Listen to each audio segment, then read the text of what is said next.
एक मित्र ने बहुत अच्छा सवाल किया है। 25 साल गुरुकुल में ब्रह्मचर्य पालन करने के बाद गृहस्थ ब्रह्मचर्य है क्यों अपनाना पड़ता है? ये कैसा पागलपन है? ब्रह्मचर्य से वापस गृहस्थ ब्रह्मचर्य, ऐसा क्यों? देखो, इसको थोड़ा बारीकी से समझ लेते हैं।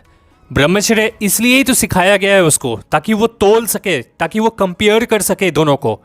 एक तरफ हो गया आपका ब्रह्मचर्य और दूसरी तरफ हो गया वासना। किसमें ज्यादा आनंद है वो तभी पता लगा पाएगा जब दोनों सिचुएशन को वो फेस करेगा। और जो आनंद उसको ब्रह्मचर्य से मिलेगा ना, वो आनंद उसको वासना से कभी नहीं मिल पाएगा। एक सामान्य आदमी यही सोचता है कि एक स्त्री से संबंध बना लेता हूं, वहां से कुछ नहीं हुआ तो दूसरे में जाऊंगा, दूसरे से कुछ नहीं होता तो तीसरे में चला जाऊंगा, व्यक्ति बदलूंगा तो शायद मुझे मिल जाए। लेकिन कोई ये नहीं सोचता कि अवस्था बदलूं तो शायद मिल जाए मुझे, क्योंकि और किसी अवस्था का तो हमें पता ही नहीं है। और इसलिए ब्रह्मचर्य जरूरी है, क्योंकि आप तुलना कर सको दोनों में कि वासना ज्यादा जरूरी है आपके लिए या फिर ब्रह्मचर्य है। अगर ब्रह्मचर्य नहीं है तो ये वासना मरने से पहले तक आपका पीछा नहीं छोड़ेगी। और तभी तो वो तुलना होती है जिससे कि वो समझ जाता है कि वासना में तो कुछ भी नहीं रखा।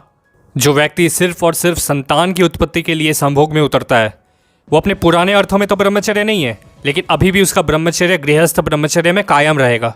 जो ब्रह्मचर्य को जान ले, उसके लिए काम वासना सिर्फ और सिर्फ एक कर्तव्य है, एक ड्यूटी है जो उसको निभाना होता है और मुक्त हो जाना है। सोच कर ही कितना ज़्यादा अफसोस होता है। किसी दूसरे के कहने पर शादी हो जा रही है, किसी दूसरे के कहने पर बच्चे पैदा करने हो रहे हैं, हनीमून जाना पड़ता है दूसरे के कहने पर। एक इंसान के लिए हो सकता है शादी ज़रूरी हो, दूसरे के लिए ना हो। आप कौन सी कैटेगरी के हो ये आपको तय करना है। कोई दूसरा नहीं तय कर सकता कि आपको क्या चाहिए। किसी को शादी करनी है एक उम्र में जाकर, करे, कोई दिक्कत नहीं है। किसी को अखंड ब्रह्मचर्य का पालन करना है, करे, उसमें भी कोई दिक्कत नहीं है। लेकिन करो वही जो आपके अंदर से आ रहा हो। ये नहीं कि कोई तीसरा बंदा आकर आपको जबरदस्ती कोई चीज करवा रहा है। जिंदगी आपकी है, किसी दूसरे के नहीं।